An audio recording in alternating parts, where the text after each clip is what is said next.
Oh, hey.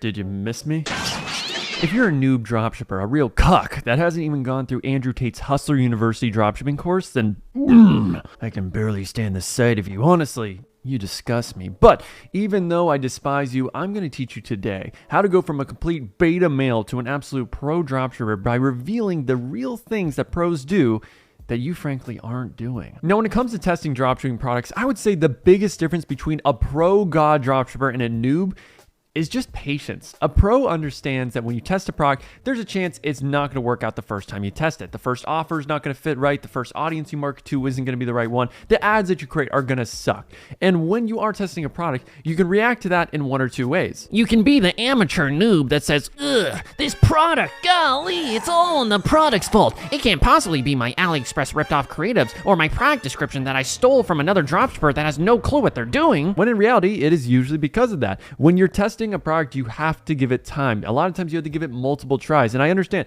there's two different philosophies. Some people say you should kill things and then just move on because you can get into a bit of a rabbit hole where, yes, if you do test a product over and over and over and over again and it doesn't work, you can lose a lot of money that way and you don't want to get emotionally attached. However, what I'm saying is you should test a product typically between 3 to 4 times. Obviously, know what your budget is. So for each product I test, I like to spend around $500. So I'll do around 3 tests, spend $150 in each test, and react to the data. After the first test, you might want to turn things off and just look at what are the numbers right now. And if things are going well, then obviously don't turn it off. Don't be the noob that has something that's profitable and says, it's too much pressure. I'm making too much money. Let me turn it off. I can't. I need to be a beta cuck for the rest of my life. So for instance, let's say this is the first test of a product. When I look at these numbers, what am I really looking at? Well, first off, I want to see, am I profitable? Am I making any purchases? And we could see, yes, there is purchases. There is some life here, which is always a good sign with the initial test. Now, let's actually scroll to the left and see what can we improve upon. All right,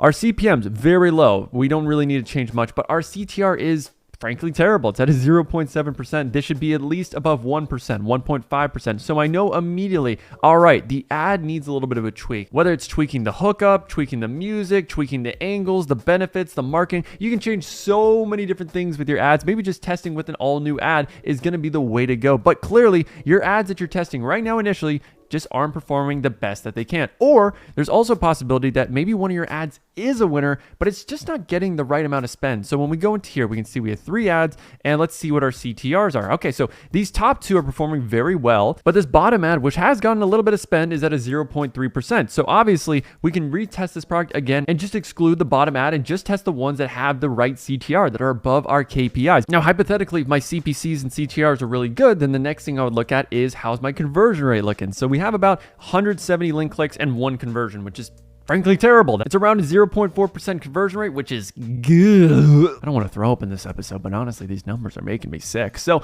when I look at stuff like that, that means obviously we need to make some website changes, whether that's shortening the description, changing up the offer, adding more social proof, adding more urgency, looking at our checkout page to see if we have free shipping. There's a lot of different things you can play around with. It could be changing up the entire layout of the website because it's just not the right layout. Because I know for me, there are certain themes that I use on Shopify that sell beauty products really well, but then when I use it for a health product, it doesn't really fit compared to another different theme, or using gem pages. So you got to play around a lot of times and split test to get the conversion rate that is above your KPI goal. So to recap the first point, do not be the person that shotgun tests, that puts $50 into a product and then assumes it's a loser if it does not get you sales. It is almost never the product. It is usually going to be poor execution on your marketing and poor execution on your website. So as a pro dropshipper, coming from me, we always put a lot of emphasis on making adjustments and reacting to data. Now, I know this is an absolute flaming hot Cheeto take, but I believe there is no such thing as a winning product. Oh my God, I can already hear myself getting canceled by the dropshipping community, especially beginner dropshippers who put products on pedestals and worship them like they're gods. Because the reality is,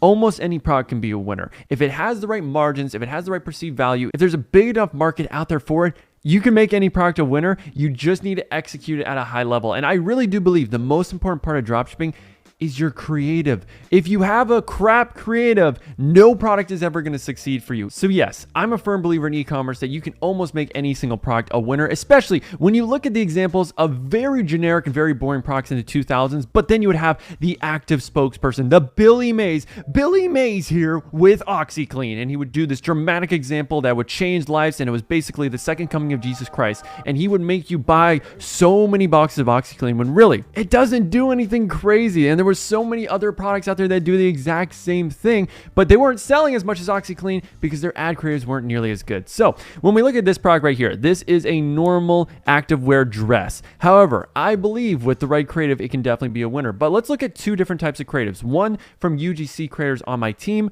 versus repurposed ads. Now, I'm a firm believer that UGC ads will always outperform repurposed ads from AliExpress or from TikTok, but let's just compare side by side and let's see which ad is better for this activewear dress. Is my new favorite exercise dress. I've been wearing it all summer.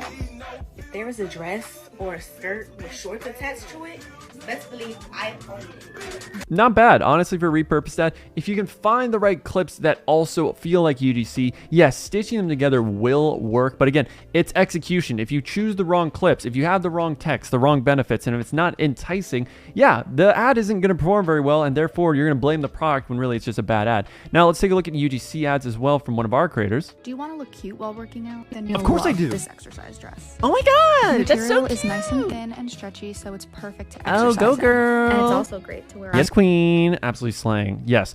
I like this ad a little bit more because it's a little more personal. It feels like she's reviewing the product. So, yes, we've put, you know what? I'm biased. I like UGC ads, especially when they're made by my team. But just to recap, there are no winning products.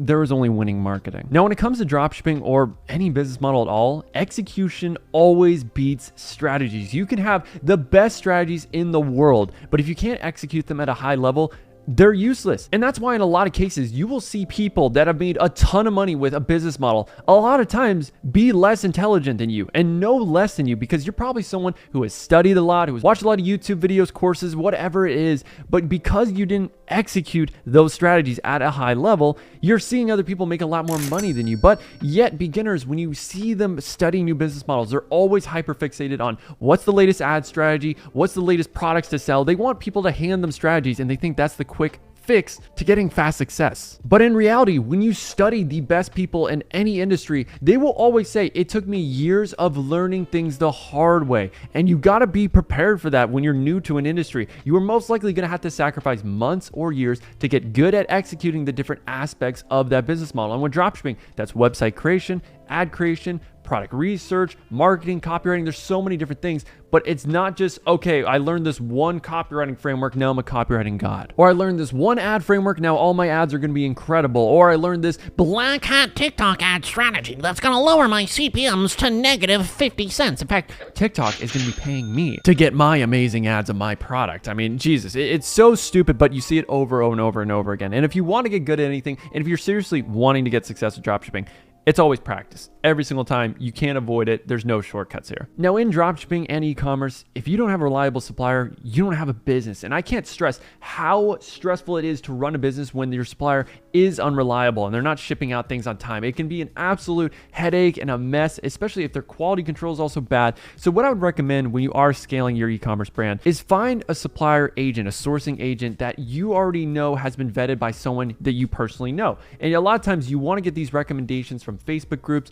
Discord groups, from mentors. There are so many people that have already done the whole e-commerce scaling process and have had amazing relationships built with suppliers. So I'd recommend using those suppliers compared to trying to search and find your own. But if you are lacking in the networking department, which, hey, you know, I'm introverted too. I don't like getting out of my house. So I would say CJ Dropshipping is great. You get 1 to 2 weeks shipping on a lot of products. You just post a sourcing request for whatever product you're selling. And a lot of times you can get a great quote there. Now, personally, I use Dropship Agent NL. We've been using them at my agency. They instantly just get integrated and you add them as a staff to your store. They look at your orders and they fulfill them automatically without you having to touch anything, without having to press anything. And then they just send you an invoice at the end of the week. So I absolutely love these guys. I would vouch for them 110%. They have great shipping times, 1 to 2 weeks across the world, great product quality. So if you are looking for a supplier, I would say these guys are a great one to go with. And I would say when you are scaling, really build a relationship with that supplier, because that supplier could also be someone who is the mouthpiece for other interesting products that are selling really well for them, for other people that they can put you on so that you can also make money with those products.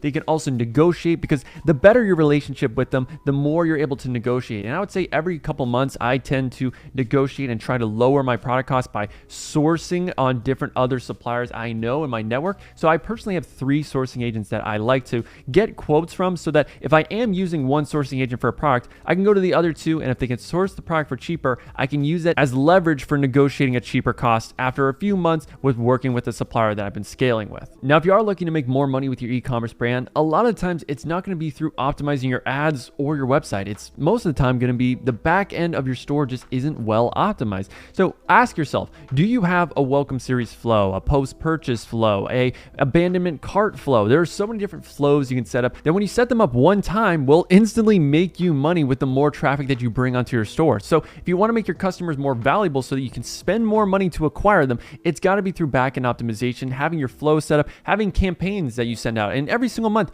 you can send out around 2 to 3 campaigns, especially during this time of the year. It's Halloween season, so you can do Halloween styled emails. Like, zoinks, man, you could have like a spooky deal of 20% off all products. That's really spooky. Ugh. But if you work with a good email marketing agency, they can optimize your backend, send campaigns whenever you need them. They can be active and just always looking to make more money with the traffic you're bringing in. So for instance, with My Slim Ways, I did partner with an email marketing agency. So we got a big, bold headline, forget something, hey, you left this in your cart. Good, nice graphic of the product. It's customized, great buttons. Everything here is super branded. Color scheme is on point. And we're always split testing these emails. So this isn't the only email, and we also will split test different subject lines. So on this one we did, it looks like you left something behind, but you can always A/B test on Klaviyo, different subject lines, different everything to optimize and see which one gets the best open rate and the best click-through rate. Because backend optimization is also a big split test game as well. And other things you can do to optimize your backend is having the right upsells in place. So you can use Zipify one-click upsell. I personally love that app for doing post-purchase upsells.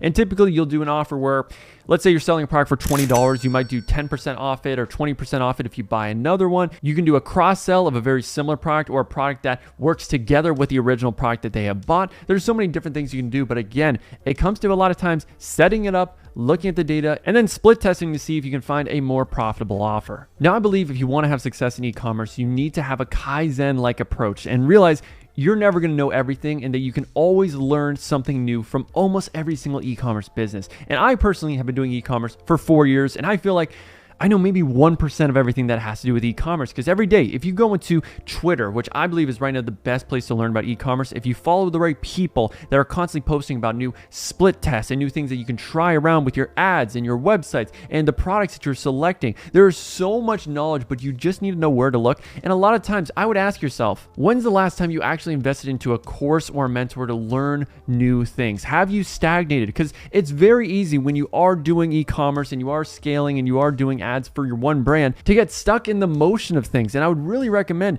at least once a month invest into a new course where you can learn new ideas. I know for me, I invest into the Harmon Brothers University to learn more about how to make incredibly professional ads. And I really wanted to learn, how do you make ads that are worth $500,000 or $1 million per ad that they film? And there was so many great ideas that I learned from their script, their copywriting, how they actually do their idea creation. And it was incredibly insightful. But I hear you screaming, But Ethan, these courses are thousands of dollars. and I'm a broke boy. And I understand. And even to this day, there's places like MMO Course. You know, there's a lot of different course places where you can get these $2,000 courses for $50. So, hey, be smart with your money. We all do it. Everyone understands it. Hey, these course creators already have enough money, so you might as well get a nice little discount. But I really do believe at least once a week, you should look at websites of pro dropshippers that are scaling and see what can you take away? What is the new trends of dropshipping that are working? And for me, the things I've been realizing is shorter descriptions are the move. Keeping it simple. Headline, 2 sentences, have a few sections, have some graphics, make the text look interesting. You don't want to have too much text in a row. Just keep it super simple, and a lot of times that works the best, focusing on the offer and a simple description with a few graphics here and there. Now, I'd say the final thing pro dropshippers understand that beginners don't is the value of your time and having a team. Especially if you're a beginner that's doing multiple business models at the same time, stop it. get some help. Because when you have two businesses, for instance, you are splitting your time 50-50 between those businesses. Compared to if you focus your time on one business, you have 100% of your time and your chance of success is so much greater. I mean, look at anyone that is successful. A lot of times they put all their eggs into one basket, put all their focus into one basket, and it is hard to do, but that usually is what results in these biggest businesses. Mark Zuckerberg wasn't really focused on real estate. He was just focused on Facebook. Bill Gates, Microsoft, Jeff Bezos, Amazon, they're just focused on one business. But if you're doing 3, 5 different things, I know the whole every millionaire has 7 different streams of income. I believe that's complete horseshit. I believe most millionaires are created by focusing on one thing and getting incredibly good at getting money from that. But how does this pertain to having a team? Well, when you have your one business that you're focused on, if you're doing everything on your own, you are still half-assing it. You can only put so much time into your ad creation, your websites, into finding products. But if you have someone that is fully dedicated, that can put 8 hours a day into product research, and then you have another person that can put 8 hours a day into writing descriptions, into building websites, into ad creation. If you have different members for these different roles, they will always be better than you because they can just simply put more time into it than you can. But you have to be smart with it, because if you've never done the role by yourself and you don't know what good execution looks like, then you might hire a bunch of bozos that are going to take your money gladly but do a crap job, and you can't tell the difference. So I'd recommend do everything by yourself in the beginning 100%, because you're not going to have the budget to hire people. But once you're getting some traction and you notice, okay, this thing that I'm doing every single day is really taken away from this other activity that I know if I put more time into it will generate me more money, then yes, hire someone, because there's certain activities that will suck time but aren't very ROI positive, compared to if I put 3 hours into my ads and making new ads, that can make me thousands of dollars. But if I put 3 hours into customer support, then I might only make $50. So you got to understand which activities give you the highest ROI. And a lot of times with customer service, that'll be the first thing that you outsource. And then with order fulfillment, that might take an hour of your time, which if you put that into somewhere else, you can make hundreds of dollars. So yes, hire someone to do the order fulfillment. Hire a VA. They're very cheap. They're $5, $6 an hour. They only need an hour a day to do the order fulfillment. Boom, $6, you're good. And then eventually you can hire more people. You can hire a full-time copywriter that has more experience than you and that is always studying copywriting, that knows what is working right now. You can do so many great things when you have a team in place. But again, you have to do everything by yourself a lot of times so that you can train others to execute at your level. And so you just understand the role inside and out, because a lot of times your team won't respect you if you haven't been through their shoes. And it's hard to relate to people when you haven't been through their shoes as well.